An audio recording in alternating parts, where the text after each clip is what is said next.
Bonjour, bienvenue sur les vidéos DJStuff. Aujourd'hui, je suis très heureux de vous accueillir pour qu'on voit ensemble la Reloop RP8000 MK2. Parlons déjà de ce que l'on a dans le package. Vous avez le petit contrepoids, la target light, le câble USB, le câble d'alimentation et le câble RCA. Notez que par rapport à la vidéo, vous allez voir, toutes les connectiques ici sont coudées, ce qui va faire que ça sera beaucoup plus beau que tous les câbles que vous verrez dans la vidéo. Alors avant de rentrer dans le vif du sujet, des hotkeys, des boucles, tout ça, on va parler de navigation, c'est quand même important parce qu'il y a un bouton navigation, c'est quand même assez top pour le remarquer.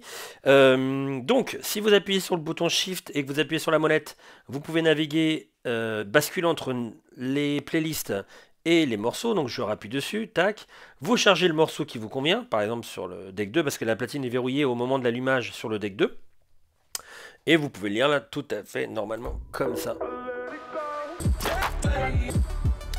Seulement, si, alors je vais couper le son, mais si vous mettez le même morceau, par exemple ici, hop, vous avez le Instant Double, qui vous permet, quand vous êtes au-dessus du morceau qui vous convient, donc là le même, de faire un petit tac-tac et de mettre exactement au même endroit.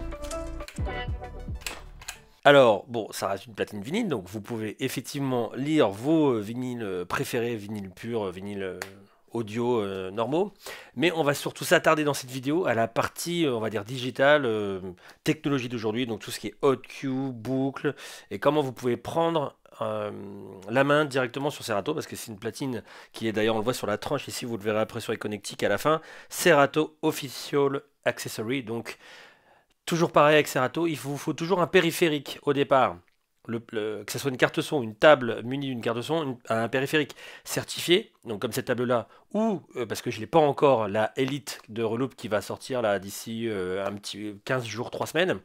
Donc périphérique certifié, donc toutes les tables de mixage et les cartes son qui apparaissent sur le site de Serato, ça sera bon, ça fonctionnera. Et à partir du moment où vous avez branché ce périphérique en premier à Serato, c'est le périphérique additionnel en fait qui va prendre la main sur Serato. Alors là, de manière complètement plug and play, puisqu'elle a été faite pour ça, mais à partir du moment où vous avez branché un périphérique certifié dès le départ, de toute façon Serato il ne fonctionnera pas sinon, vous pouvez très bien avoir un autre contrôleur MIDI et pouvoir assigner des touches MIDI. Et on va voir aussi que en plus des fonctions de la RP8000 MK2, vous avez des petites parties user qui vous permettent d'assigner des touches qui ne seraient, enfin des fonctions qui ne seraient pas assignées, par exemple comme le sleep mode ou le quantize, et on va voir ça tout de suite dans cette vidéo. Donc déjà pour la partie vinyle normale, bien entendu, bah déjà, il y a un petit bouton, on le verra dans les connectiques, mais il y a un petit bouton on-off ici. Donc, si vous la déballez pour la première fois, peut-être vous étonnez pas que le bouton il est peut-être déjà enclenché, c'est ce qui m'est arrivé. Mais c'est pas grave, ça l'allume pas vraiment, mais en tout cas, ça allume, on va dire, le secteur dans la platine. Ce qu'il y a, c'est que vraiment pour l'allumage, vous avez le on-off ici, ce qui permet en fait de la préallumer. Et si vous avez besoin de faire des techniques comme de couper le moteur, vous pouvez toujours l'avoir et pas avoir votre doigt qui se promène derrière. Donc le start-up normal, vous avez la possibilité de changer en 33 tours, 45 tours, 78 tours. Le mode reverse qui permet de vous faire la lecture, donc elle est hyper rapide, hein, vous avez vu, pour passer de l'un à l'autre. Mode reverse pour faire tourner à l'envers. Vous avez ici la possibilité de régler le couple, la force en fait de rotation du plateau en pas très fort. D'ailleurs, vous avez un chiffre de 0 à 10 qui s'affiche là. Donc pas très fort, donc elle va s'arrêter type un peu technique, sans manière MK2, jusqu'à ce qu'ils appellent turbo. Donc notez 10 ici sur 10. Et là, effectivement, on a beaucoup plus de mal pour arrêter le plateau. Donc ceux qui ont une préférence pour plus fort, moins fort, vous pouvez très bien bouger cette petite partie rotative. Le break, ah bah, tant qu'à faire, autant écouter ça sur le morceau. Hop. Donc au minimum, vous l'avez comme ça. Moitié, alors c'est toujours un bouton rotatif, donc vous pouvez faire plus ou moins. Moitié, vous avez ça.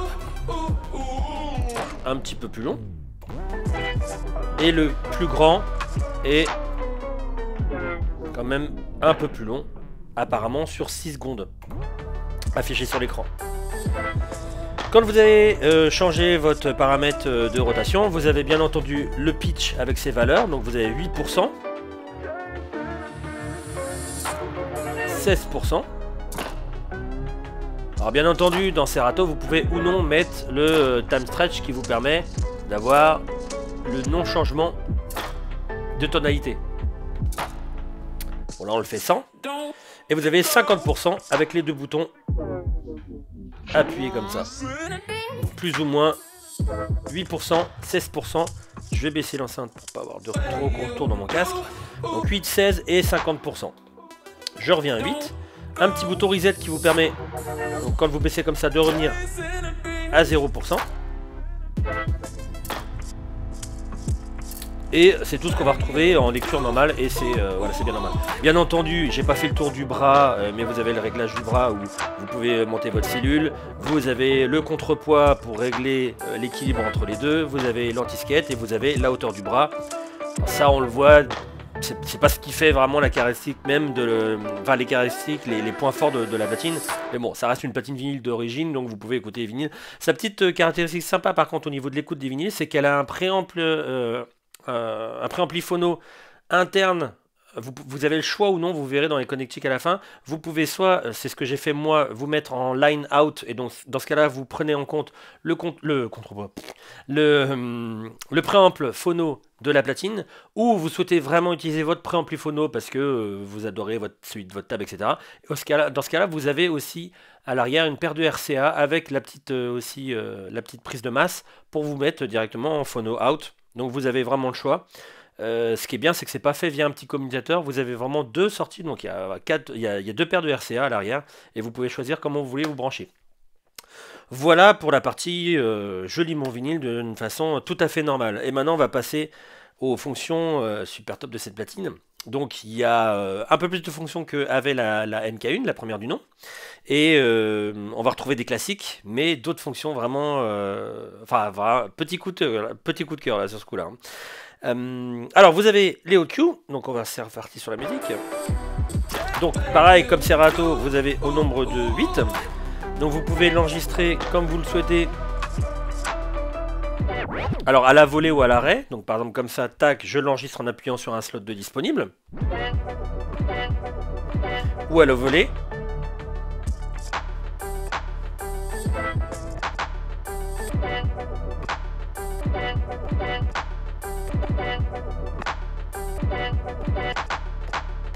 Etc. Vous l'effacez avec le bouton Shift qui se trouve ici. Hop, hop. Et donc vous pouvez enregistrer jusqu'à 8. On peut changer les couleurs directement dans Serato, si vous n'aimez pas les couleurs ici. Ensuite, au niveau des save loops, donc là j'en ai aucune, mais vous pouvez rappeler toutes les boucles que vous avez sauvegardées. Admettons, bah si, je peux faire, attendez, je vais faire la loop direct ici. Imaginons, c'est 8 ans. Je les aime, je vais sur Save Loop, je l'enregistre et j'ai bien ma loop. Donc vous pourrez l'appeler avec le bouton Shift, la mettre en active ou pas. Donc si je me mets avant la boucle, elle n'est pas active pour le moment, je vais rentrer dedans mais elle ne va pas se louper. Vous allez voir. Tac. Par contre si je la mets en active, bien entendu, tac. Quand je vais rentrer dedans, elle va se mettre en boucle, tout naturellement. Voilà. Et comme je l'ai dit, on peut la rappeler avec un bouton Shift. Partout où vous êtes, par exemple, si je me mets ici sur ce morceau-là, ici, et que je la rappelle à tout moment. Tout simplement. Donc je me retire de la boucle. Et ça, c'était Q Save. Et vous avez User, mais ça, on va le voir à la fin quand j'aurai fait toutes les fonctions. Ensuite, vous avez le loop et le roll. Donc le premier appui, c'est une loop.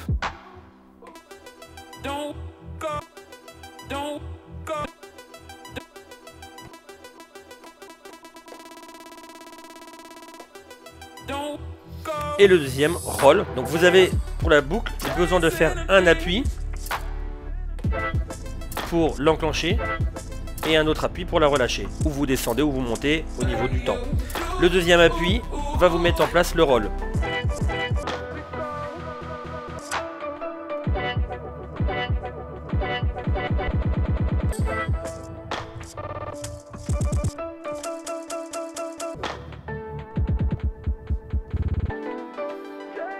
Et le troisième avec le bouton Shift va vous mettre en place le slicer.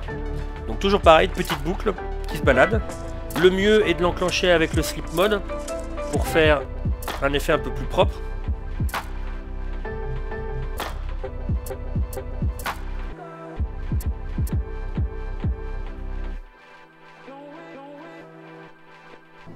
Je vais me mettre à un autre moment parce que là c'est un petit peu plat. Et avec le bouton Shift, vous voyez que les petites flèches là, vous pouvez agrandir ou pas la petite boucle ou la rapetisser qui est rappelée au moment où vous appuyez sur le bouton.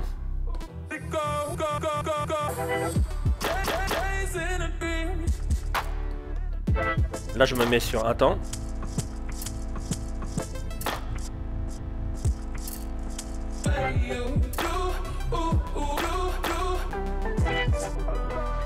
Ensuite sample et pitch. Alors pour les samples, tout simplement je vais en mettre un vite fait parce que j'en avais pas dans mon slot. Tac. Je vais vérifier que le son il est voilà un peu flat. Tac, ça c'est pas coupé, nickel. Donc vous voyez les placer là direct. Je l'ai mis sur la voix 1. Voilà. Et donc avec la musique, bon bah vous pouvez mettre par dessus.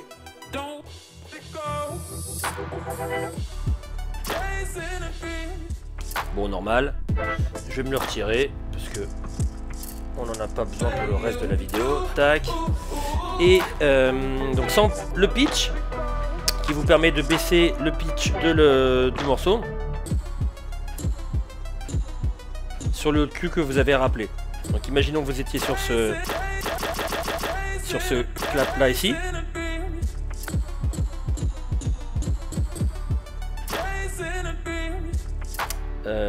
Ensuite sur le clap.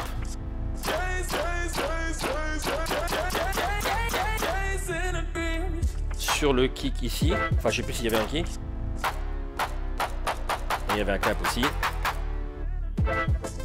Et enfin sur l'autre sur ce haut cul là.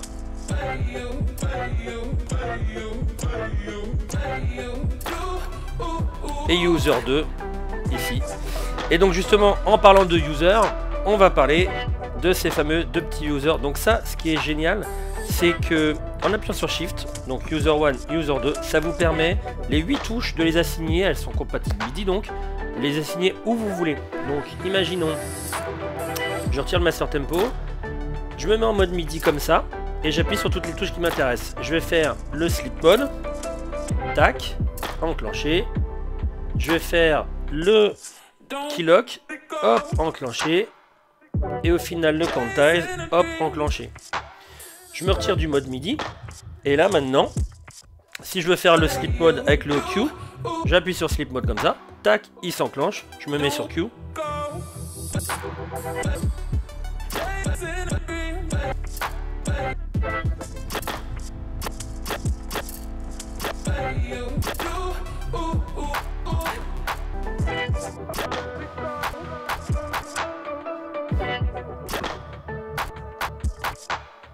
Maintenant, j'en ai plus envie. Je retire le sleep mode. Tac.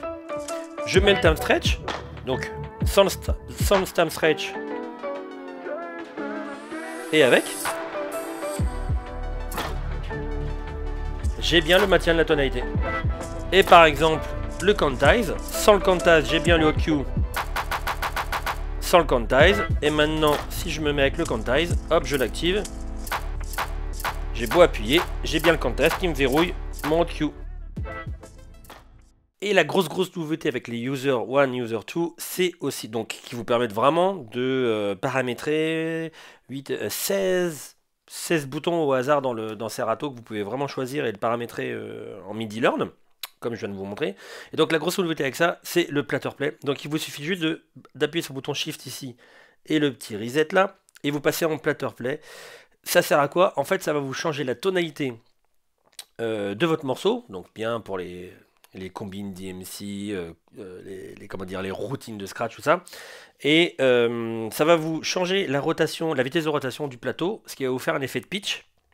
Ce qui vous amène plusieurs choses aussi, parce que vous pouvez changer avec le bouton rotatif ici les octaves au niveau du toucher. Et vous avez un pitch bend, et on va voir ce que ça donne tout de suite. Donc le pitch bend normal, vous connaissez, c'est comme si je ralentissais ici ou que j'accélérais. Sur cette partie là.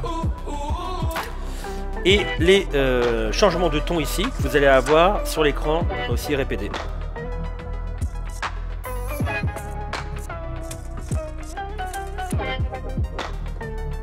Et vous pouvez changer les octaves ici.